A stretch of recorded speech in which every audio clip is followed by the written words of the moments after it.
Karnataka high court के जज justice Srishananda ने बेंगलुरु के एक इलाके की तुलना पाकिस्तान से कर दी।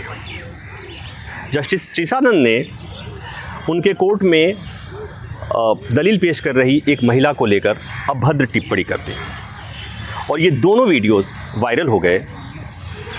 मामला सुप्रीम कोर्ट के संज्ञान में आया और सुप्रीम कोर्ट आज अफरा तफरी में उस पर सुनवाई की।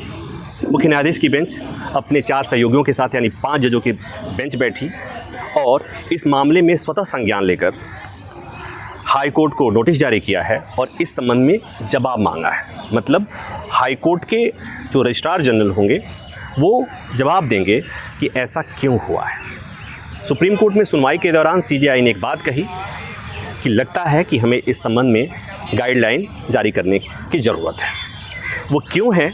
एक तो ये घटना, दरअसल जस्टिस श्रीशानंद एक मामले की सुनवाई कर रहे थे तो उस समय बेंगलुरु के एक इलाके की चर्चा कर रहे थे और वो ये कह रहे थे कि वहाँ पर एक एक ऑटो रिक्शा पर 10-10 लोग बैठते हैं, जैसे वहाँ कोई कानून व्यवस्था नहीं हो।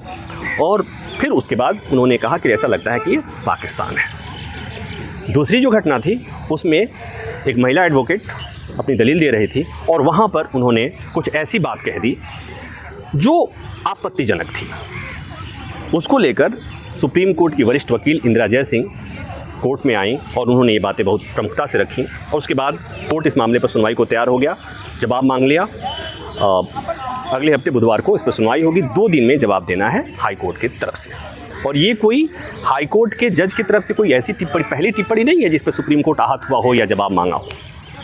कुछ दिन पहले कलकत्ता हाई कोर्ट के एक जज ने लड़कियों को लेकर एक अभद्र टिप्पणी कर दी थी। उस टिप्पणी को आप गूगल पे देख सकते हैं, वो यहाँ बताना मैं उचित नहीं समझता हूँ। और सुप्रीम कोर्ट ने उस टिप्पणी के ऊपर आपत्ति जताई थी, उसे गैर जरूरी बताया था और उसे उनके फैसले के हिस्से से निकालने का आदेश दिया था।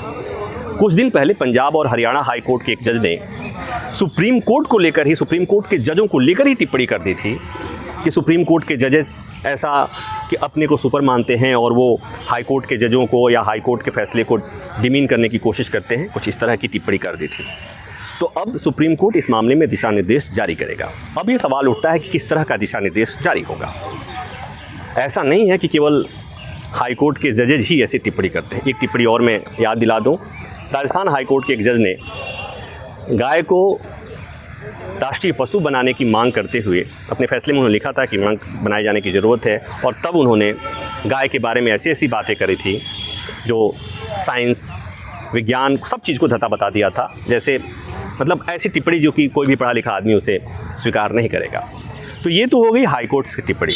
ऐसे ढेर सारे उदाहरण हैं, लेकिन सुप्रीम कोर्ट भी कई बार ऐसी कोई टिप्पणी कर देता है। गूगल करेंगे तो आपको पता चल जाएगा। तो सुप्रीम कोर्ट इस मामले में गाइडलाइन बनाएगा, दिशा निर्देश जारी करेगा, ऐसा कोर्ट ने बताया है, संकेत दिया है, जिससे इस तरह की टिप्पणियों पर अंकुश लगाया जा सके, विराम लगाया जा सके। ज़रूरी भी है क्योंकि न्याय की कुर्सी पर बैठा हुआ जज जब कुछ बोलता है तो उसके मायने होते हैं। देश की आबादी, पूरी की पूरी आबादी सुप्रीम कोर्ट, हाई कोर्ट या अदालतों की तरफ बहुत आस्था, बहुत विश्वास, बहुत भरोसा के तरफ देख रही होती हैं, क्योंकि न्यायालयों को न्याय का मंदिर माना जाता है और जजों को न्याय का देवता। और न्याय का देवता अगर कुछ अनाप शनाप टिप्पणी कर दे किसी जाति को लेकर, किसी धर्म को लेकर, किसी समुदाय को लेकर, या कुछ ऐसी टिप्पणी कर दे जो तर्क संगत नहीं हो, जिससे भ्रम फैले, जिससे भ्रांतियाँ फैले, तो सवाल तो खड़ा होगा ही। इसलिए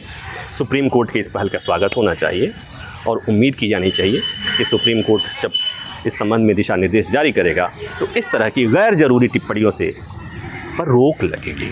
क्योंकि राजनीतिक टिप्पणियों पर रोक तो लगी नहीं, उसका अपना नया दौर चल रहा है।